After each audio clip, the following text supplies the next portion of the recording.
My mother-in-law bypassed hospital security and barged into my delivery room while I was actively pushing her phone raised high to livestream the birth of her so-called golden child to her prayer circle. I didn't cry. I didn't shout. I simply locked eyes with the charge nurse and gave a single, definitive nod toward the intruder. 72 hours later, her immaculate social standing and the financial chokehold she thought she had on my marriage completely collapsed, and she never saw it coming. To understand the sheer audacity of a woman walking into a sterile medical environment holding a bedazzled iPhone like a press pass, you have to understand Eleanor. Eleanor was the kind of woman who wore white to other people's weddings and called it champagne. She viewed boundaries not as lines of respect, but as personal challenges meant to be conquered. For the 5 years Mark and I had been married, I was expected to play the grateful, compliant supporting character in the grand, sweeping production that was her life. Mark was her only son, the unquestioned golden child. His sister, Clara, was the family scapegoat, long since having gone no contact and moved across the country to Seattle. I used to think Clara was just being dramatic, letting petty family squabbles ruin her relationship with her mother. Now, I sent Clara expensive gift baskets on her birthday out of sheer, profound respect for her survival instincts. The real issue started when Mark and I bought our first house. It was a modest 3-bedroom in a quiet suburb, perfect for starting a family. We had the mortgage approved, but at the last minute, the seller demanded a higher earnest money deposit to keep the deal alive. Eleanor, smelling an opportunity for leverage like a shark smelling blood in the water, swooped in. She wrote a check for $20,000. Mark was so relieved he practically wept into her shoulder. I, however, felt my blood run cold. I knew that money wasn't a gift. It was a leash. From that day forward, our house became her second home. She had a spare key she flat out refused to return, citing potential emergencies, which apparently included rearranging my kitchen cabinets on a Tuesday morning while I was at RK, or bringing her entire book club over to our patio because her own garden was being re-landscaped. Every time I brought up the intrusion, the gaslighting commenced like clockwork. "I'm just trying to help, Jane," she would say, placing a perfectly manicured hand to her chest, her eyes widening in mock hurt. "After all the financial sacrifices I've made for you both, I didn't realize my presence was such a burden." Mark, conditioned from birth to soothe her manufactured anxieties, would beg me to let it go. "It's just how she is," he'd whisper late at night, staring at the ceiling.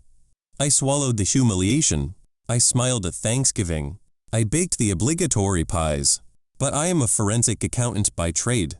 I do not do well with outstanding debts, and I certainly do not do well with being owned. Living with a mother-in-law who views your marriage as a hostile takeover is an exhausting, invisible war. It's a war of 1,000 tiny cuts. It was the way she'd bring over dinner, but only pack enough for Mark and herself, claiming she forgot I wasn't on a diet. It was the way she mailed our Christmas cards addressed only to her son and family. Whenever I tried to establish basic ground rules, she would launch a covert smear campaign, calling my parents to express her deep concern for my mental health, hinting that my demanding job was making me unstable and hostile. I let her talk. I let her build her ridiculous narrative. A loud enemy is a careless enemy. While she was busy curating her image as the selfless, long-suffering matriarch burdened with a cold, ungrateful daughter-in-law, I was busy reading the fine print. I reviewed the property deed to our house. The $20,000 was never formally recorded as a lien or a stake in the equity. Legally on paper, it was a pure gift, but emotionally, it was a weapon she swung at my head daily. The day after she handed over that check, I opened a separate, high-yield savings account at a different bank. Every bonus, every tax refund, every spare dollar from my freelance consulting side hustle went into it. I kept the paper trail meticulous. I didn't tell Mark. He would have told her, genuinely thinking it would show her we were responsible adults. She would have seen it for exactly what it was, an escape plan.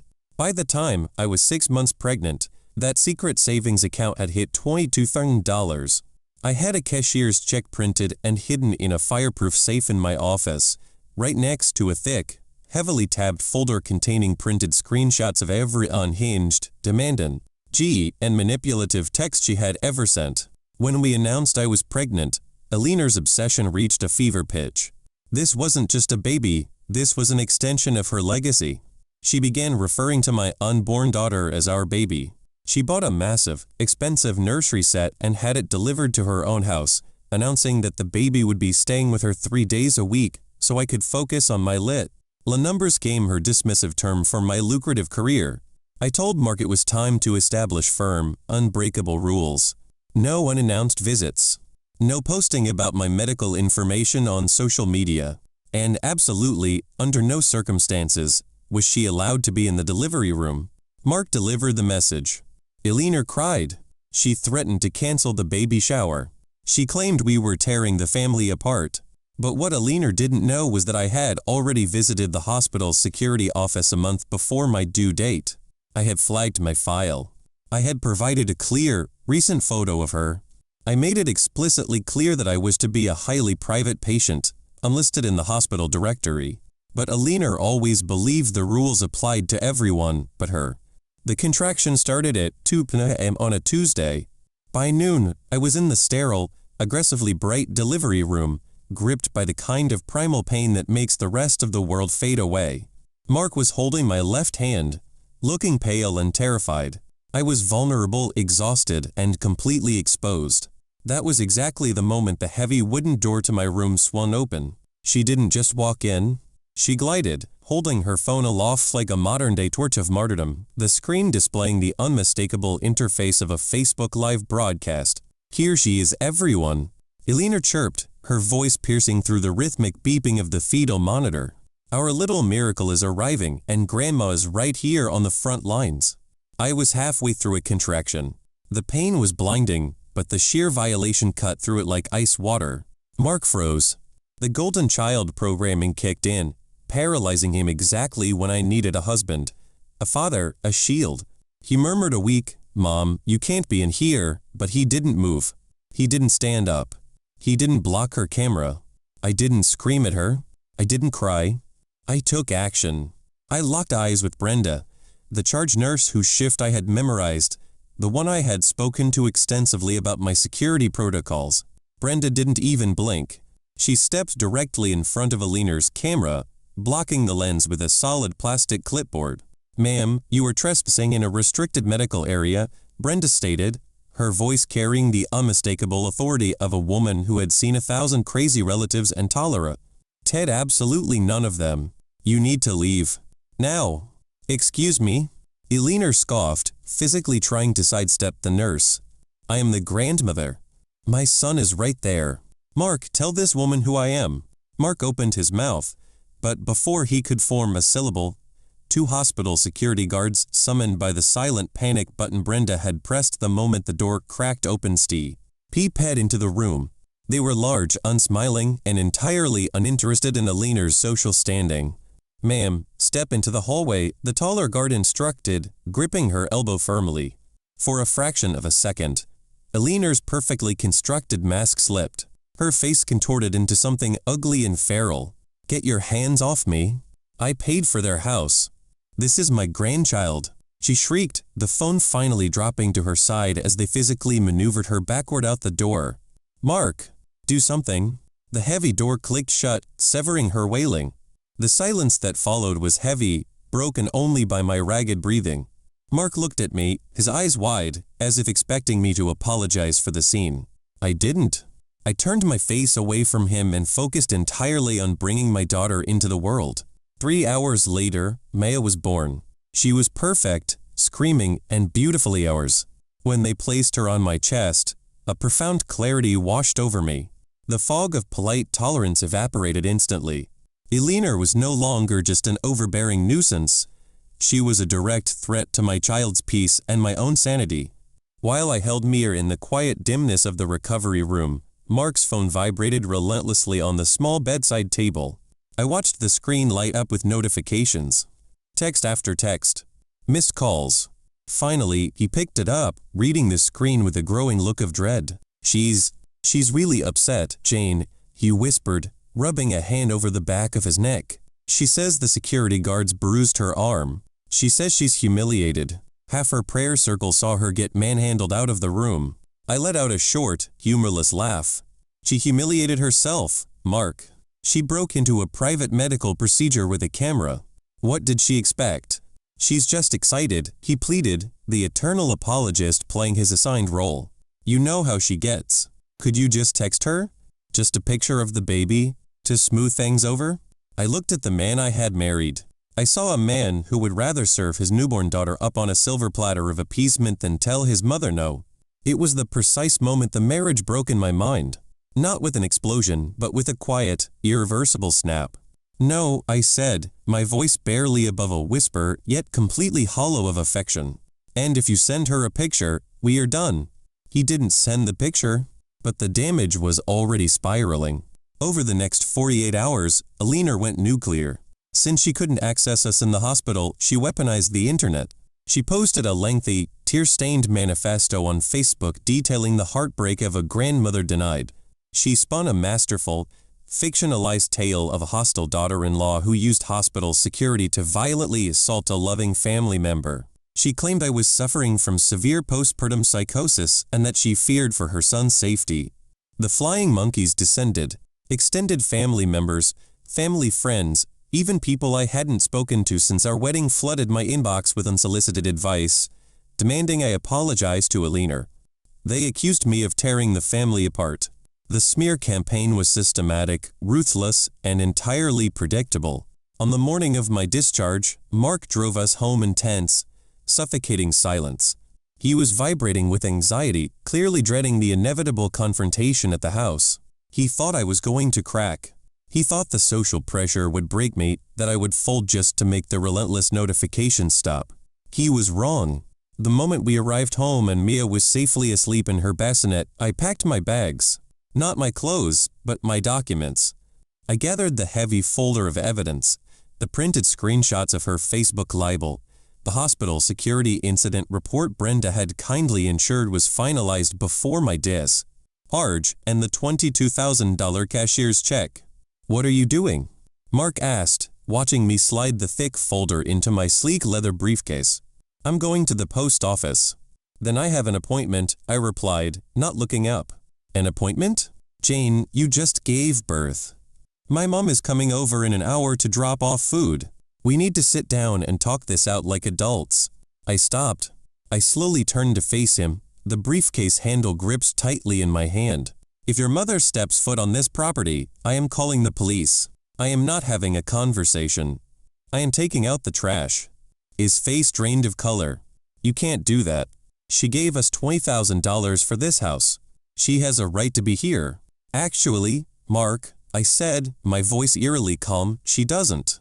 And by 3 o'clock today, she'll know exactly why. The drive to my attorney's office was the longest 30 minutes of my life. My body ached, a physical reminder of the miracle I had just performed, but my mind was a cold, high-functioning machine. I watched the suburban scenery flicker past the window, the manicured lawns, the identical mailboxes, the illusion of perfect, peaceful lives. It was all so fragile. Alina's power relied entirely on the social contract, the idea that family is sacred, that mothers-in-law deserve respect regardless of their behavior, and that a $20,000 gift bought a lifetime of compliance. I was about to shred that contract. I met Sarah, my lawyer, in a small, discreet office tucked away in a professional building that smelled of old parchment and expensive coffee. Sarah was a shark in a silk blouse. She didn't offer empty platitudes or tell me it would all be okay. She looked at the folder I placed on her desk, flipped through the screenshots of Alina's Facebook smear campaign, and then looked at the cashier's check. "You're sure about this, Jane?" Sarah asked, her glasses sliding slightly down her nose. Paying her back in full, with interest, and serving a formal cease and desist in the same hour is aggressive. Aggressive as barging into a delivery room with a camera, Sarah, I replied. I kept my voice steady. Aggressive is telling 5,000 people on the internet that the mother of your grandchild is having a psychotic break because she demanded privacy. I'm not being aggressive. I'm being surgical. Sarah nodded, a small, appreciative smile tugging at the corner of her mouth. The gift letter she signed when you bought the house is our strongest leverage. It explicitly states the money was a non-repayable gift with no strings attached. By paying it back now, you aren't just returning the money, you are legally dissolving any perceived moral obligation. And the cease and desist regarding the defamation? It's airtight. She's claiming medical diagnoses she isn't qualified to make. That's textbook libel. I signed the documents. I felt a weight lift off my chest with every stroke of the pen. I wasn't just protecting myself. I was building a fortress around Maya. While Sarah's courier was dispatched to Eleanor's house, I made one more stop. I went to our bank and removed Eleanor's name from the emergency access list for our safe deposit box, something Mark had insisted on years ago just in case. Then I drove home. As I pulled into the driveway, I saw Eleanor's oversized white SUV parked crookedly at the curb. My heart didn't race. My palms didn't sweat. I felt a strange, detached curiosity, like a scientist observing a predictable chemical reaction. I walked into my house to find a scene that would have made a lesser woman scream. Eleanor was in my living room, sitting on my sofa, holding my sleeping daughter. Mark was standing in the kitchen, looking like a man waiting for his execution. The smell of a heavy, garlic-laden lasagna filled the air, Eleanor's signature peace offering that always tasted like obligation. "Oh, Jane, you're back," Eleanor chirped, her voice dripping with a calculated, sugary sweetness that didn't reach her eyes. She didn't look up from Maya. I decided to let bygones be bygones. A baby needs her grandmother, and a tired mother needs help, even if she's too proud to ask for it. The gaslighting was masterful.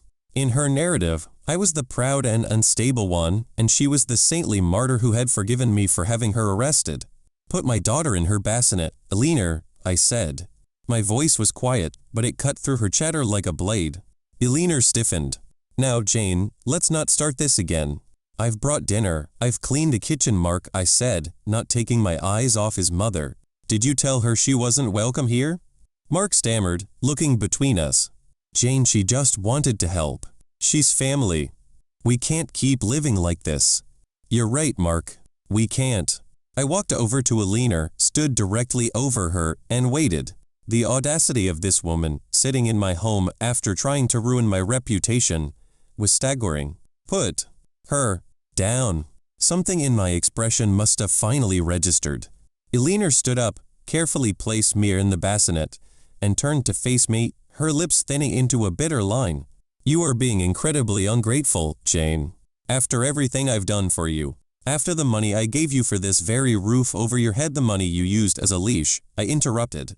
I reached into my briefcase and pulled out a photocopy of the cashier's check and the courier's delivery receipt, which had just hit my email. "The money that was returned to your bank account 20 minutes ago, along with 5% interest for the inconvenience of your loan." Eleanor's face went pale. Then it flushed a deep, angry purple. "You did what?" "I paid you back, Eleanor. Every cent. You no longer have a financial stake in this house or in my life. And while you were busy playing Grandma of the Year for your Facebook followers, my attorney was filing a formal cease and desist. If you post one more word about my medical status, my parenting, or my character, we go to court for defamation. And believe me, the hospital security footage of you being escorted out will be Exhibit A." The room went dead silent. Even the hum of the refrigerator seemed to fade away. Eleanor looked at Mark, expecting her golden child to jump to her defense. "Mark, are you hearing this? She's threatening me. She's trying to cut me out of my own family." Mark looked at the floor. He looked at the lasagna on the counter.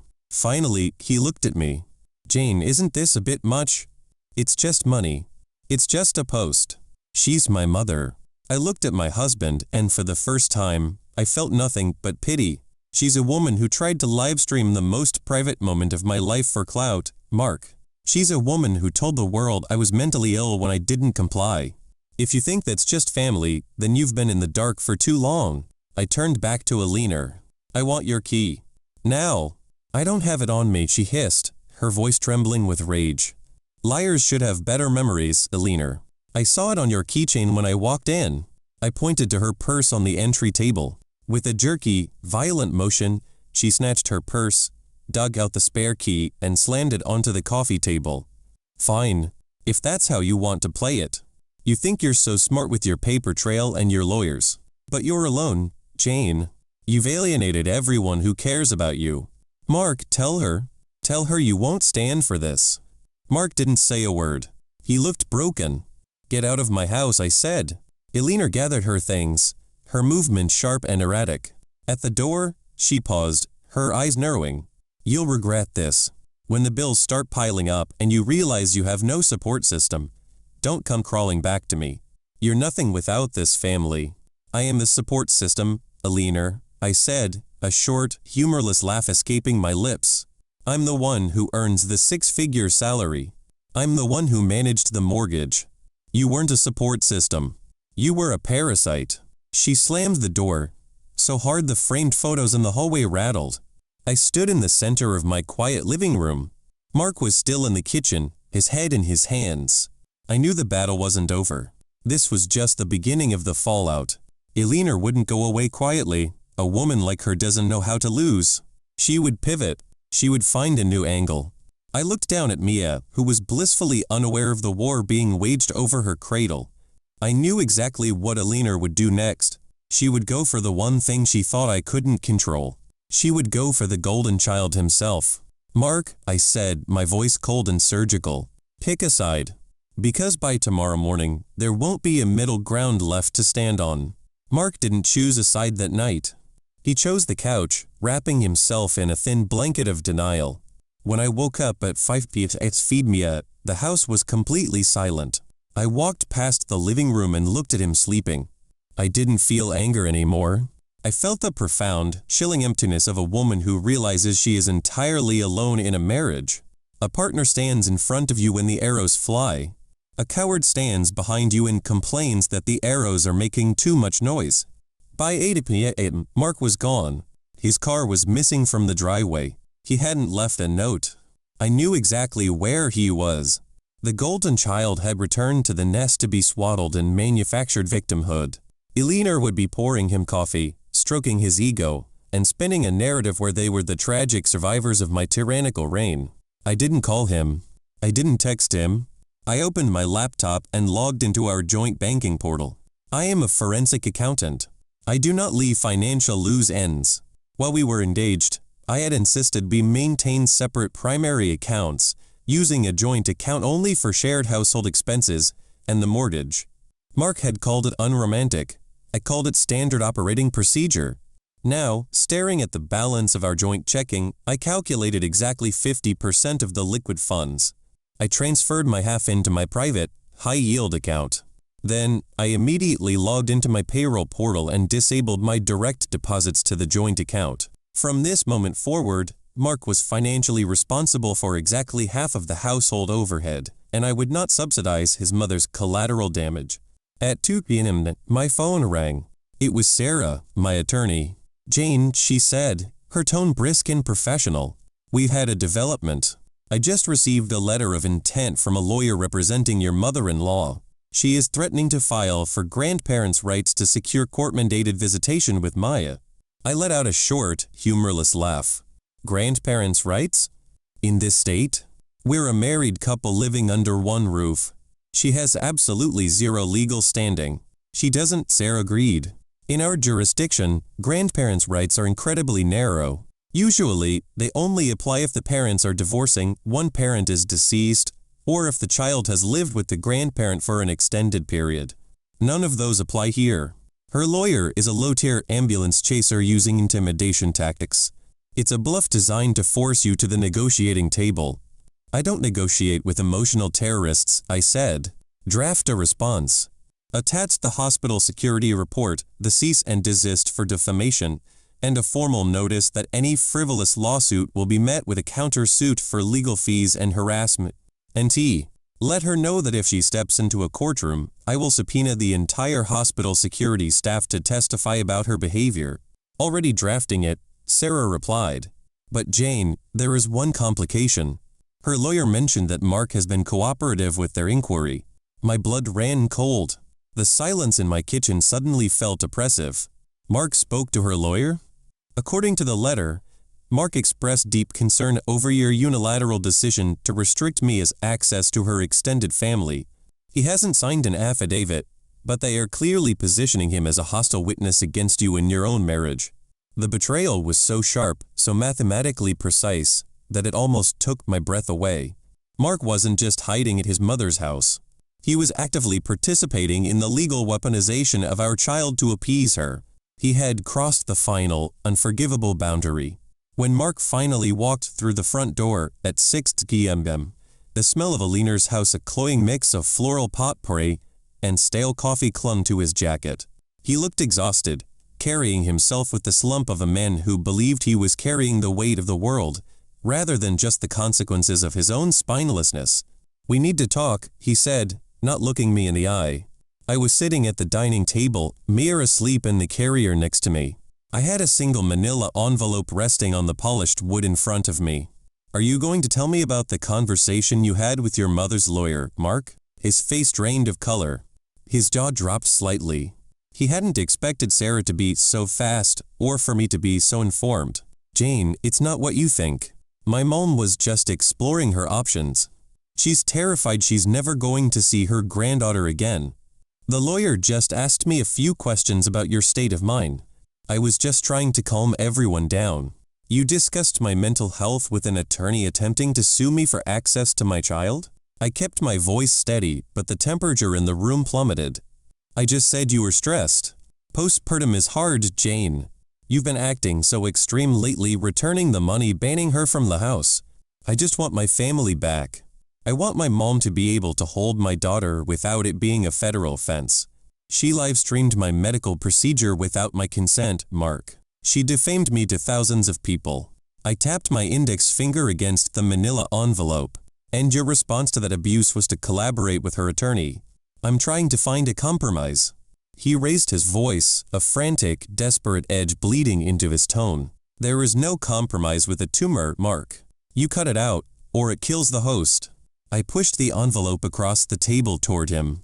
"I thought you might need a few days to figure out where you stood, but you've made it remarkably clear. You are Alina's son first and a father second." He stared at the envelope, terrified to touch it.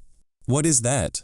"Those are the contact details for a mediator, a printout of the joint account ledger showing I have taken exactly my 50%, and a formal request that you pack a bag and leave my house." "Your house?" He scoffed, his panic turning defensive. "We bought this house together." "No," I corrected him calmly. "I qualified for the mortgage on my income alone because your credit score was destroyed by the luxury car loan your mother convinced you to co-sign for her years ago, the one she conveniently fell behind on. Because of that, the bank required the deed to be solely in my name to secure the favorable interest rate. The mortgage is in my name. Your mother's gift has been fully refunded. Legally, you are merely a tenant in this property.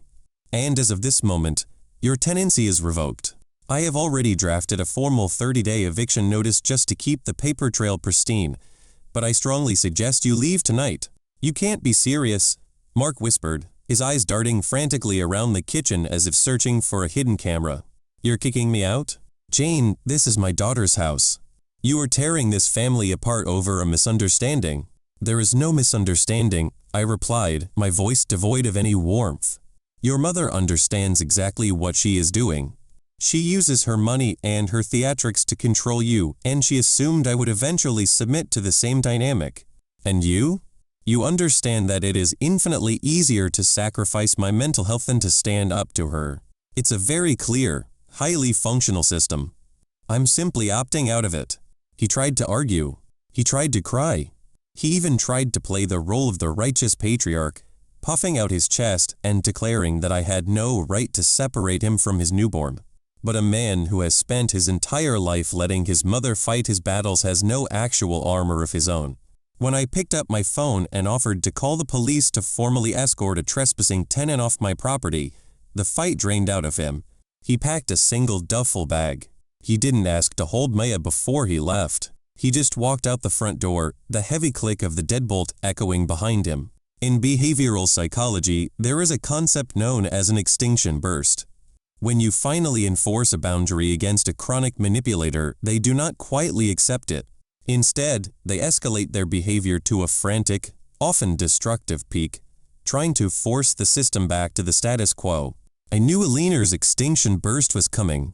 I prepared for it with the same meticulous attention to detail I applied to my corporate audits. The next morning, I had a locksmith replace every deadbolt on the house with high-security smart locks. I upgraded the exterior cameras, ensuring there were no blind spots on the driveway or the porch. I forwarded all of Mark's emails to a dedicated folder and muted his text notifications. For 3 days, the silence was absolute. The legal threat of grandparents' rights had vanished the moment Sarah fired back her devastating counter-letter. Elena realized the court system would require actual evidence, not Facebook likes. So, she retreated to the only arena where she still held court, the court of public opinion. On Sunday afternoon, precisely at 1 o'clock, 3 cars pulled into my driveway. I watched the live camera feed on my tablet. Elena stepped out of the lead car, wearing a conservative, summer navy dress, looking every bit the grieving matriarch. Mark trailed behind her, staring at the pavement. From the other vehicles emerged Aunt Carol, the undisputed gossip queen of their extended family, and Reverend Miller, the pastor from Elena's suburban megachurch. It was an ambush. A highly choreographed, deeply manipulative intervention designed to corner me in my own home, using religious authority and family pressure to force my submission. I didn't panic. My blood ran cold, but my mind was crystal clear. I picked up a thin, black folder from my entryway table, unlocked the front door, stepped out onto the porch, and pulled the door firmly shut behind me, listening for the automatic. Luck to engage. They froze at the bottom of the porch steps. Elena had clearly expected to barge into my living room, surround me while I was nursing Mia, and trap me in an emotional corner. Finding me standing above them, fully dressed, holding a dossier, threw her script off balance. "Jane," Elena began, her voice quivering with expertly manufactured sorrow. She placed a hand on Reverend Miller's arm for support. "We are here out of love. This family is broken, and we have brought the Reverend to help us mediate. We just want to pray with you and heal this terrible rift." "This is private property, Elena," I said, keeping my voice steady and completely flat. "And you are currently trespassing." Reverend Miller stepped forward, offering a benevolent, pastoral smile. "Jane, please. Anger is a poison to the soul. Mark is in agony. Elena hasn't slept in days. Surely we can sit down inside as a family and find a path to forgiveness?" "Reverend Miller," I addressed him directly, completely ignoring Elena. "I respect your position, which is why I am going to give you the benefit of the doubt and assume you have been lied to. Did Elena tell you why she was banned from this property?" "She mentioned a tragic misunderstanding at the hospital," the Reverend said smoothly. "Emotions run high during childbirth. We must offer grace." "A misunderstanding?" I repeated. I opened the black folder. I pulled out the printed hospital security report, officially stamped by the facility's administration. I walked down the 3 steps and handed it to him. She bypassed security, invaded my delivery room while I was actively pushing, and attempted to livestream my exposed body to the internet without my consent. I stated clearly. Aunt Carol gasped, a sharp intake of air. Eleanor's face went pale. That's an exaggeration. Eleanor stammered, her pious facade cracking. "I was just taking a video for the family." The hospital security team disagreed, I said, pulling out the second document. "Just as my attorney disagreed with your public smear campaign. Reverend, the second paper is a formal cease and desist for defamation, citing multiple posts where Elena falsely claimed I was suffering from postpartum psychosis to justify her behavior." The Reverend stared at the documents, the color slowly draining from his face. He was a man accustomed to dealing with marital spats and minor familial grievances, not documented medical trespassing and legal gag orders. "Mark," Aunt Carol turned to her nephew, her voice sharp. "Is this true? Did your mother bring a camera into the delivery room?" Mark looks like he wanted the earth to swallow him whole. She just wanted to be involved, Aunt Carol. She didn't mean any harm." I let out a short, humorless laugh. "He will defend her until his last breath, Carol. That is the tragedy of the golden child. He is completely incapable of recognizing his mother's toxicity because he has been rewarded for enabling it his entire life." I stepped back up to the porch, looking down at the 4 of them. The power dynamic had violently shifted. The room went dead silent, or in this case, the suburban lawn. The audience Alina had brought to witness my humiliation was now reading the documented proof of her delusion. Reverend Miller carefully handed the folder back to me. He did not look at Alina. He was a man whose career depended on moral authority, and he clearly realized he had been weaponized in a petty, vindictive family squabble. "I apologize for the intrusion, Jane," the Reverend said, his voice stripped of its former pastoral warmth. He turned to Alina, his expression severe. "Alina, I believe we have nothing further to discuss here. I suggest you take your family home." Reverend Miller walked back to his sedan and pulled out of the driveway.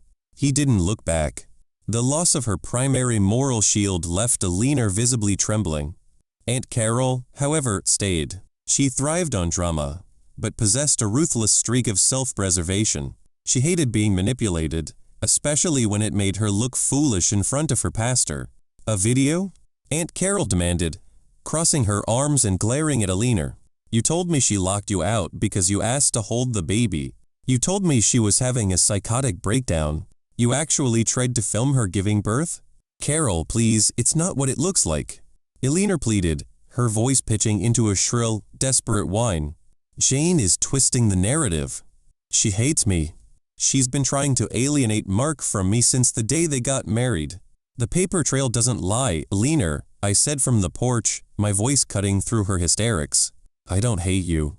Hating you would require an emotional investment I simply don't possess. I'm indifferent to you. You are a liability, and I have successfully mitigated you." I looked at Mark, standing on the lawn, stripped of my financial support and emotional labor. He was just a man in his 30s terrified of his mother's disappointment. "Mark," I said, "my attorney will be sending your counsel the formal divorce petition on Monday morning. I am filing for primary physical custody of Maya.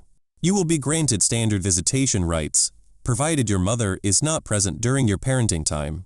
That will be a non-negotiable stipulation." "Divorce?" Mark choked out the word as if it were a physical blow. "Jane, no. You can't just throw away 5 years of marriage without even trying therapy. You can't just erase me." "I didn't erase you, Mark.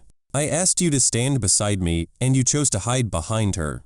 Therapy cannot fix a man who fundamentally refuses to protect his own child." I stepped backward into my home and closed the door.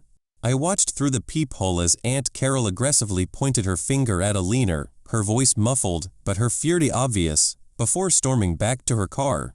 Alina was left standing on the manicured grass, her hand shaking, her grand ambush shattered into a humiliating public spectacle. She finally retreated to her SUV, with Mark trudging behind her like a reprimanded child. The driveway emptied. The silence that filled my house was no longer tense or heavy. It was the purest, most luxurious peace I had ever felt. The legal process of dissolving a marriage is rarely swift, but when one party holds all the financial leverage and an airtight paper trail, the negotiations become remarkably one-sided. Sarah, my attorney, was a force of nature. Mark's lawyer was completely out of his depth. Because I had secured the mortgage strictly in my name, and because I had fully refunded Alina's initial deposit, Mark had absolutely zero equity claim on my home. His personal finances were a disaster. Over the years, he had spent his discretionary income on expensive golf clubs and luxury watches, subconsciously trying to project the image of the successful son his mother demanded. Within weeks, the reality of Mark's new life began to crush him. He had moved back into his childhood bedroom at Alina's house. Without my income, my organizational skills, and my ability to buffer his mother's endless demands, he was subjected to the full, unfiltered force of her toxic dependency. Alina, having lost her prized audience in me, turned all of her suffocating energy onto her son. She monitored his schedule. She guilt-tripped him when he tried to go out. She demanded he pay rent to compensate for the emotional distress I had allegedly caused her. The golden child was finally experiencing the exact cage he had spent his entire life helping her build. Thanks to Aunt Carol's ruthlessly efficient gossip network, Alina's smear campaign collapsed within 48 hours. The revelation that she had trespassed in a hospital and lied to her pastor spread like wildfire. Relatives who had bombarded my inbox with judgments were suddenly very quiet. Alina became a social pariah. Mark tried to call me incessantly. He left agonizing voicemails, crying about how miserable he was, how he finally understood what I had been talking about all those years, how his mother was driving him insane. He begged for a second chance. He promised he would go no contact with her. I listened to the voicemails while drinking my morning coffee, feeling absolutely nothing. I didn't reply. I simply forwarded the audio files to Sarah to add to our custody leverage. An apology born of desperation and inconvenience is not an apology, it is a request for rescue. I was no longer in the rescue business. Meanwhile, I thrived. I hired a wonderful, thoroughly vetted nanny. I decorated Mia's nursery exactly how I wanted it, free from Alina's overbearing critiques. The high-yield savings account that had started as my secret escape fund now became the foundation of Mia's college fund. I was in total, unbothered control of my environment. The final divorce hearing was scheduled for a bleak Tuesday morning in late November. I wore a tailored charcoal suit. I felt like I was walking into a corporate acquisition meeting, completely prepared to close a very favorable deal. Mark arrived looking 10 years older. He had lost weight, there were dark circles under his eyes, and his suit hung loosely on his frame. He looked entirely defeated, but the most shocking detail wasn't Mark's physical deterioration. It was the fact that he was alone. Alina, the woman who had demanded to be the center of every moment of his life, was nowhere to be seen. I sat beside Sarah at the plaintiff's table, watching Mark's attorney review the final decree. I leaned over to Sarah and whispered, "Where is she?" I assumed Alina would want a front row seat to her son's financial ruin. Sarah smiled, a predatory little smirk. "She isn't here, Jane, because Mark's attorney filed a temporary restraining order against her on his behalf last week. Apparently, after you cut off his funds, she tried to illegally access his retirement accounts to reimburse herself for the $20,000 you returned. When he stopped her, she threatened to kick him out of her house. He's living in a cheap motel out on Route 9. I let out a short, humorless laugh. The snake had finally eaten its own tail. Alina, stripped of her preferred targets and starved of her beloved control, had turned her toxic, consuming hunger onto the very son she had worshipped. Mark was finally seeing the true cost of being the golden child. It wasn't love. It was ownership. When the judge called our case, it lasted less than 15 minutes. Mark didn't contest a single clause. He signed away any claim to the house. He accepted the steep child support calculations based on his previous income trajectory, even though his career was currently stalling under the weight of his personal collapse. Most importantly, he signed the custody agreement. I was granted sole legal and primary physical custody. He received alternating weekends, with the ironclad, court-mandated stipulation that Alina was permanently barred from having any contact with Maya during his visitation time. Any violation of this clause would result in immediate suspension of his parenting rights. He handed the pen back to the bailiff. He looked at me one last time, his eyes pleading for a drop of the empathy I used to offer so freely. I gave him nothing but a brief, polite nod. I didn't owe him my peace. 3 months later, I received a text from an unknown number. It was a picture of a beautiful, elaborate floral arrangement sitting on a desk, followed by a message. Heard about the finalized paperwork. Congratulations on escaping the circus. Drinks are on me if you're ever in Seattle. Clara. I smiled and saved her number. The scapegoat and the villainized daughter-in-law, forever connected by our shared refusal to play the game. The fallout for Alina was swift and absolute. Aunt Carol's relentless gossip had effectively excommunicated her from her prayer circle, her family, and her country club. Without her social standing, Alina had nothing. Desperate to regain her perceived status, she began making increasingly reckless financial decisions, taking out a massive line of credit against her home to fund a lavish, month-long cruise, hoping the photos would win back her audience. It didn't work. The people who used to tolerate her only did so out of habit. Once the illusion of her perfect family shattered, the habit broke. Last I heard, she was quietly trying to sell her house to avoid foreclosure.